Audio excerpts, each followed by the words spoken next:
noocan hayla kusta ee sumadda nabad sugidda lagu xardhay waxay naga soo gashay shabeellada hoose gaar ahaan X control afgooye wax ku gaar ah ma jirin oo qasbi kara in la hubiyo gaarigan waa kan gaarigii oo isku maraya si la mid ah kuwa lacaynka baraha Saybiano number 4 dekada Israaca xamar jajab algaabta diljirka dahsoon iyo godka jilco aan dib idinkugu celiyay X control afgooye waa 3 galabnimo iyo 4 daqiiqo goor sheegtada 13 daqiiqo kadib iyo macallin nuur ay marayaan sharwadayaashan xoqday kaarkoodii u dambeeyay ee dhagarta marka laga tagay ciriiriga aan la xakameyn karin ee caadada waa dekada ilaa iyo algaabta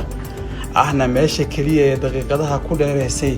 ma jirin habraac amni oo lagu baajin karay dhacdada 9 saac iyo 34 daqiiqo ilaa 10 saac iyo 43 daqiiqo ay diiwaan geliyeen kaamirooyinka amniga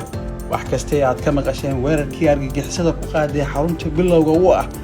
halka lagaga xisaabiyay xadgudubyada ay u geystaan dadka iyo dalka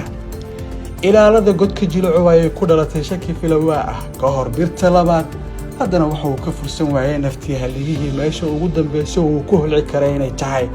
bartamaha labadan birood